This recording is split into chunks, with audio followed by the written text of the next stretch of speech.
A win, yes, technically a win, yet it carried that stubborn feeling no one wants to admit out loud. The kind of result you stare at for a moment, wondering whether you should celebrate or look around to confirm if anyone else saw what you just saw. The Miami Dolphins scraped past the New Orleans Saints 21-17, and even while the scoreboard offered relief, the atmosphere around this team shifted into something harder to define. Not frustration, not exactly doubt, but a sensation that hovered somewhere in between, as if the ground under their recent climb had started to tremble again. 4 wins in the last 5 games, a jump from 1 to 6 to 5 to 7. It sounds bold, almost triumphant when spoken out loud. Yet the way these games unfolded, the way the offense drifted in and out of rhythm, left the impression of a team trying to outrun its own shadow. They still appeared in the hunt portion of the AFC picture, which felt surreal considering the early season chaos. Still, something about this stretch resisted the comfort people wanted to extract from it. Maybe it was the manner of the wins, maybe the uncertainty beneath each drive, maybe the lingering question everyone tries to avoid. Is this team improving or merely surviving? And yes, the part everyone keeps circling back to, the part that probably led you here, the quarterback performance that hung over the entire night. Tua Tagovailoa did not play well. There's no softer phrasing, no gentler version. A completion percentage barely above half, 157 yards, and an interception that stood while another near disaster only vanished because the football gods decided to offer mercy for reasons no one will ever understand.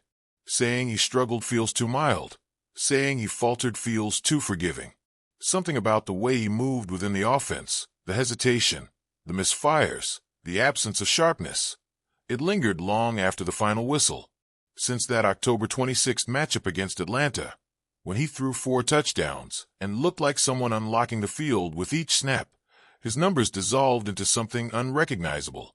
Over the last 4 games, the Dolphins somehow claimed 3 wins, yet the stat line from their franchise quarterback resembled a stretch of fog. 762 yards, 2 touchdowns, 2 interceptions. A whole month of performances that floated without direction, without punch, without the imprint of a leader controlling the narrative. A stretch that forced everyone to ask questions they would rather avoid. What happens when games matter more? What happens when these thin margins close? To his credit, or maybe out of necessity, Tua stood in front of the cameras and accepted responsibility. His words echoed through the press room, steady but carrying the weight of someone who knows the storyline has begun shifting. He spoke about operation, distribution, the process starting with him. A quarterback acknowledging his role is always a start, but acknowledgement doesn't erase the growing tension around a team trying to climb, while its most important piece wavers. Yet the night wasn't empty. It wasn't all worry and unease. When the passing game sputtered and the offense looked like a stalled engine, Devon Achane stepped in again with the kind of presence that changes the temperature of the entire field. 22 carries, 134 yards, a touchdown. But the numbers alone can't portray what he offered. His runs stitched together moments that felt close to collapsing. He revived drives that had no business surviving. When nothing seemed synchronized, he carved out small pathways that resembled momentum. They didn't become touchdowns. They didn't become explosive sequences. But they became field goals, and those points stacked in a way that kept the Dolphins ahead even when the rhythm of the game drifted into uncertainty. Holding onto Achane at the trade deadline felt bold at the time. Now it feels like a decision shaping the direction of the future. Crossing the 1,000-yard rushing mark for the first time in his career didn't just signify personal growth. It underscored his importance to a team still trying to clarify its identity. If there's something stable in this offense right now, something that doesn't vanish depending on the matchup or the momentum, it's him. And then came Minkah Fitzpatrick. His presence radiated across the defense all night. The kind of game where you notice him even before the replay confirms what you thought you saw. 7 tackles, a sack, a forced fumble. But the stat sheet still failed to truly capture the moment that swung the game.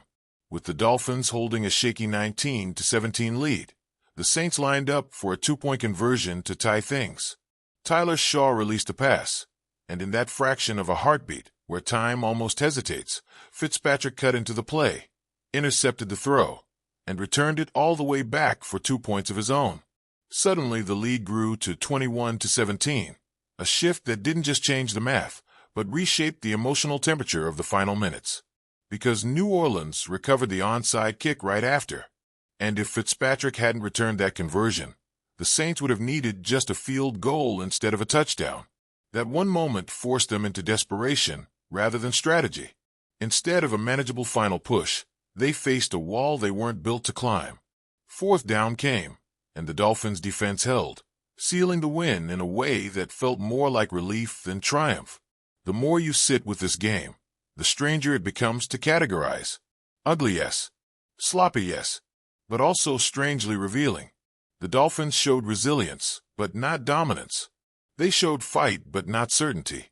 They extended hope, but created new doubts. Ugly wins are supposed to be signs of maturity, but sometimes they feel like warnings disguised as progress.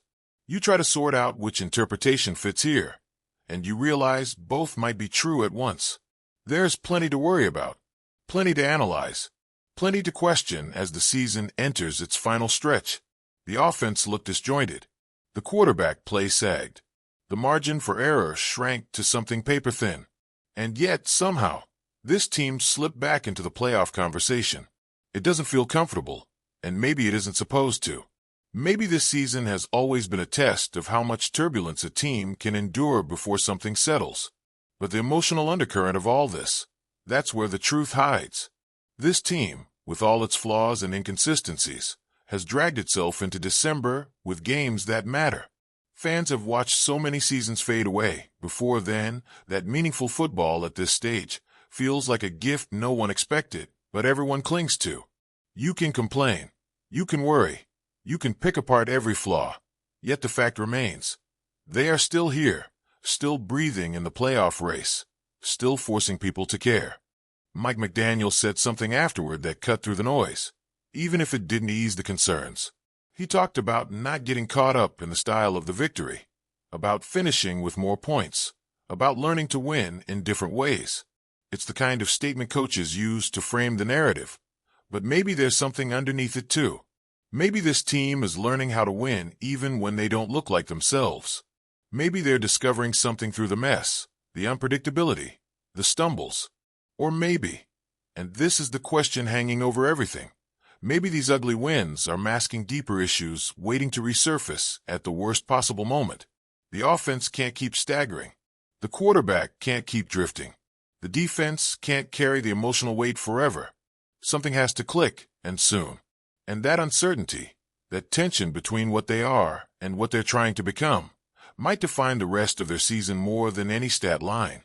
Because every time you think you understand this team, they twist the narrative again. One week they look lost. The next they claw back into relevance. Then they deliver a performance that forces you to look closer, questioning whether the progress is real or imagined. It's exhausting, confusing, and somehow irresistible. Maybe that's what makes this team so infuriating and so compelling at the same time. Every remaining game now feels like a test with shifting rules. One moment promises clarity. The next plunges everything back into doubt. And maybe that's why this win, as unpolished and chaotic as it was, refuses to blend into the background. It wasn't pretty. It wasn't smooth. It didn't erase any concerns. But it kept the season alive, and sometimes survival carries its own kind of meaning, even when it doesn't look the way people expect.